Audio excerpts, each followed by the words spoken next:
सबकी इतनी पसंदीदा होने के बावजूद भी डरावना सेठ के चैनल की ग्रोथ अटकी हुई क्यों है? क्या अभी तक लोग उनका बिग बॉस वाला रूप भुला नहीं पा रहे हैं? सास और बहू के बीच में इतना प्यार होने के बावजूद उनकी सास इतनी इमोशनल क्यों नजर आई? इस हंसी के पीछे उनका गम क्या है और क्या तकलीफ है जो उनको अंदर ही अंदर परेशान कर रही है? So hello hi, welcome back to my channel Earth Mom Dehradun. और दोस्तों, आज हम बात करने वाले हैं डरावना सेठ के बारे में।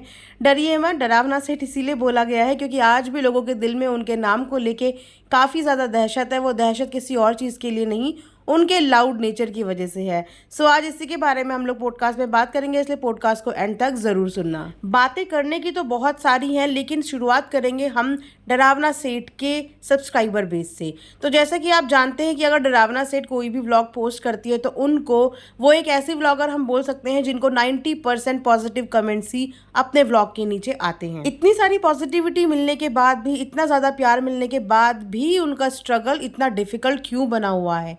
उनसे पीछे पीछे के आए हुए कई व्लॉगर अब तक 5 मिलियन क्रॉस कर चुके हैं, लेकिन डरावना सेठ का सब्सक्राइबर बेस अभी भी 3 to 4 मिलियन के बीच में अटका हुआ है। तो रीजन मैं आपको बताती हूँ। तो सबसे पहला रीजन ये है कि आपने जिन भी व्लॉगर्स के, अदर व्लॉगर्स के व्लॉग देखे होंगे, उनका चैनल देखा होगा, तो उन व्लॉगर्स के चैनल में अधिकतर शॉर्ट वीडियोस आपको मिलेंगी, जिन शॉर्ट वीडियो में आपको मिलियन के व्यूज भी देखने को मिलेंगे। लेकिन डरावना सेठ की प्रोफाइल में एज सच शॉर्ट्स अवेलेबल नहीं है।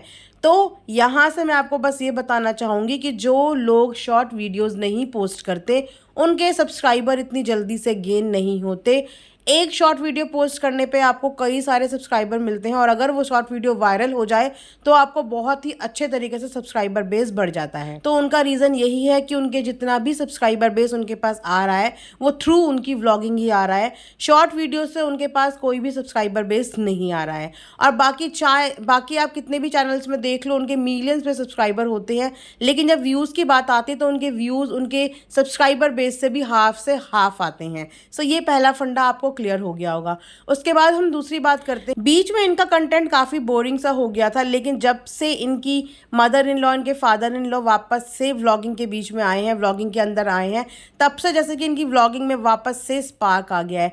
वैसे इनकी पूरे साल का ये जो टाइम होता है ना, ये सबसे हैपनिंग और सबसे बेस्ट टाइम होता है, और इस टाइम पे इनके व्लॉग्स को लोग बहुत ही ज़्यादा प्यार करते हैं, और इस टाइम का लोग बेसब्री से भी इंतज़ार करते हैं, क्योंकि इनके साथ साथ लोग इनकी मदर एंड फादर को भी बहुत ज़्यादा पसंद करते हैं। वो प्यार आप इनके व्यूज़ में देख ही सकते हो कि जब से वो आए हैं तब से सिर्फ और सिर्फ उन्हीं के बारे में कमेंट्स आते हैं। और नो डाउट संभावना की भी इक्वेशन उनके पेरेंट्स के साथ बहुत ही अच्छी नज़र आती है, बहुत ही अच्छा देखने में लगता है कि यस, एक फैमिली है, इस फैमिली के अंदर एक रियल बॉन्ड है विदाउट एनी कॉम्पिटिशन। ये बॉन्ड इसीलिए है दोस्तों क्योंकि इस पूरी फैमिली में सिर्फ एक ही व्लॉगर है। अधिकतर आपने देखा होगा कि फैमिली के बीच में इश्यूज इस वजह से डेवलप होते हैं जब फैमिली का हर एक बंदा व्लॉगर बन जाता है। लेकिन इनकी फैमिली अभी तक टचवुड इसीलिए ये रिश्ते मेंटेन करके रखी हुई है क्योंकि फैमिली में एक ही व्लॉगर है और एक ही व्लॉगिंग चैनल है। बीच में इनकी व्लॉगिंग काफ़ी डगमगा गई थी जब इनको समझ ही नहीं आ रहा था कि हम क्या करें।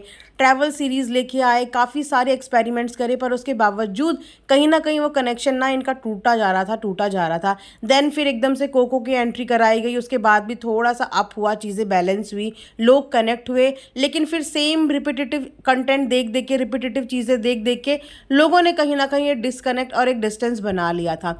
लेकिन वो डिस्टेंस पूरा का पूरा कवर हो जाता है जब भी गणेश चतुर्थी आती है और इनके इन लॉज का घर में आना होता है। तो एक तरीके से देखा जाए तो बहू घर की लक्ष्मी होती है, लेकिन डरावना सेठ के लिए उनके इन लॉज घर की लक्ष्मी भी हैं, क्योंकि उनकी एंट्री के बाद से इनको काफ़ी अच्छा रिजल्ट मिल रहा है, काफ़ी अच्छी चीज़ें बैलेंस हो रही हैं। सबसे अच्छी चीज़ तो ये हो रही है कि अब इनका अननेसेसरली बाहर आना जाना काफ़ी कम हो गया है, वरना ये अपने हर व्लॉग में हमें बाहर कॉफ़ी पीते हुए, बाहर का खाते हुए, वो सब करते हुए दिखती थी। तो जब बोलते हैं ना कि घर में कोई गार्जियन आ जाता है, कोई बड़े आ जाते हैं, तो घर के छोटों का भी एक शेड्यूल मेंटेन हो जाता है। वैसे तो इनकी सास हमें हमेशा हंसती मुस्कुराती हुई नजर आई हैं, जिस तरीके के विनाश भैया हैं उसी तरीके की इनकी मम्मी भी हैं। लेकिन गणेश चतुर्थी के टाइम पे पहली बार आंटी की आंखों में हमने आंसू देखे थे। लिटरली उस दिन मुझे इतना बुरा फील हुआ, और मैं समझ सकती थी कि वो भगवान जी से क्या मांग रही होंगी, जो कि अधिकतर इनके सब्सक्राइबर भी भगवान जी से मांग रहे हैं, और वो यही कि इनके घर में एक नन्ना मुन्ना सा मेहमान आ जाए।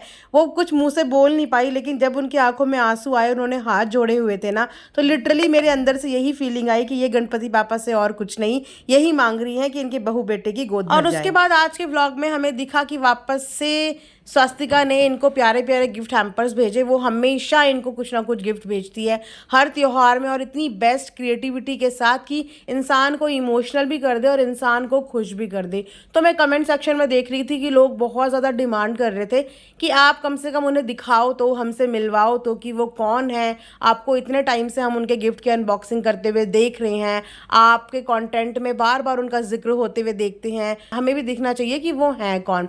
उसके साथ साथ लोगों की ये कंप्लेन भी थी कि हमेशा आप गिफ्ट रिसीव करते हुए दिखती हैं, आप कभी भी गिफ्ट देती हुई नहीं दिखती।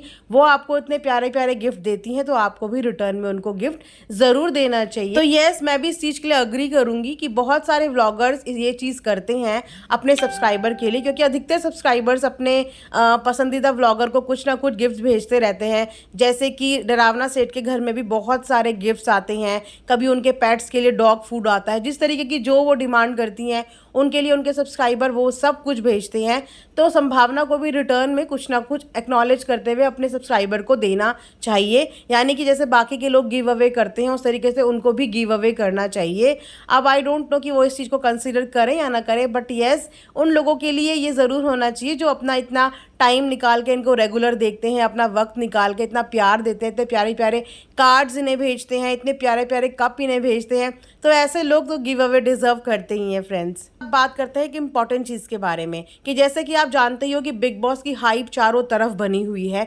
जिस व्लॉगर को देखो वो व्लॉगर हमें बिग बॉस की हिंट देते हुए नजर आ रहे हैं।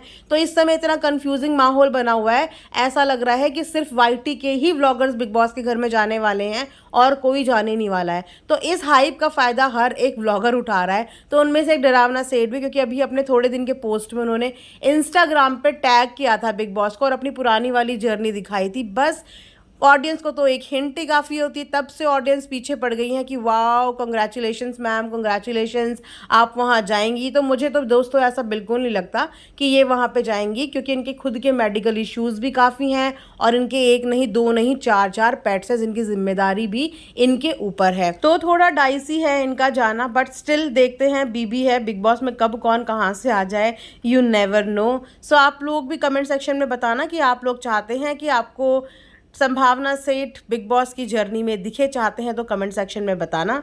और यहीं पे आज का वीडियो एंड करते हैं। Thanks for watching earth Mom Dehradun.